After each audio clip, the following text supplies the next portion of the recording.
નમસ્કાર મિત્રો, સ્વાગત છે તમારું આપણી આ યુટ્યુબ ચેનલમાં જેનું નામ છે ગુજરાતી જીકેની જમાવટ।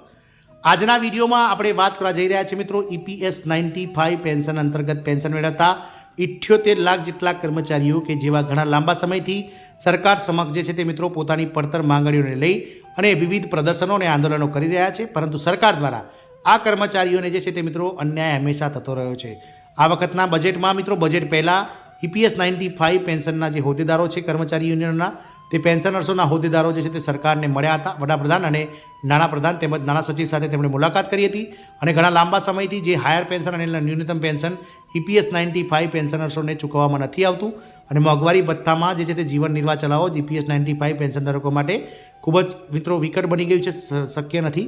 તેથી તેમાં વધારો કરવો તેવી માંગણીઓ તેમણે કરી હતી। ક્યાંક ને ક્યાંક આવા કર્મચારી અને પેન્શનર્સોને આશા હતી કે સરકાર બજેટમાં EPS 95 પેન્શનને લઈને મિત્રો ચર્ચા કરશે, પરંતુ સરકારે તેમની કોઈપણ જાતની ચર્ચા કરી ન હતી અને ફરીથી બજેટમાં આ 78 લાખ જે પેન્શનર્સ છે EPS 95 ધારક તો પેન્શનર્સોને બજેટમાં ફરીથી નિરાશા મળી હતી। મિત્રો આ તમામ અટકળો વચ્ચે મિત્રો કેન્દ્ર સરકારે તાજેતરમાં જ EPF 95માં એક મહત્વનો સુધારો જાહેર કર્યો છે। તો જાણીએ આજના વિડીયોમાં કે પેન્શન યોજના 1995માં EPF 95માં એક મહત્વનો સુધારો કેન્દ્ર સરકારે જે તાજેતરમાં જાહેર કર્યો છે, તો શું છે આ સુધારો તેના વિશે આ વિડીયોમાં આજે વિગતવાર જાણીએ।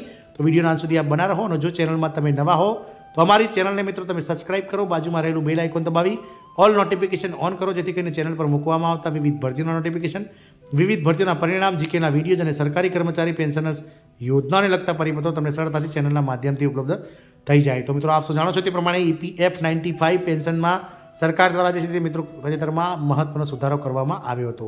EPF 95 પેન્શન ધારકો કે જેમનું સંખ્યાબળ હાલમાં 78 લાખ કરતાં વધારે છે દેશમાં અને તેઓ ઘણા લાંબા સમયથી ન્યૂનતમ પેન્શન જે 1000 રૂપિયા છે તેને વધારીને 3000, હાયર પેન્શન જે છે તે 7500 રૂપિયા અને સાથે જ મિત્રો તેમના નોમિનીઝ એટલે કે તેમની જીવનસાથી અને નોમિનીઝને જે છે તે મિત્રો મેડિકલનો લાભ, સાથે જ મિત્રો આ બંને જે DA છે DA વધારો એટલે કે મોંઘવારી ભથ્થાને વધારો એવી વિવિધ 3 માંગણીઓને લઈને ઘણા લાંબા સમયથી તેઓ આંદોલનો કરી રહ્યા છે, પરંતુ સરકાર જે છે તે તેમના આંદોલનને દર વખતે નિષ્ફળ કરી દે છે, કારણ કે મિત્રો EPS 95 પેન્શન ધારકોમાં યુનિટીનો અભાવ છે।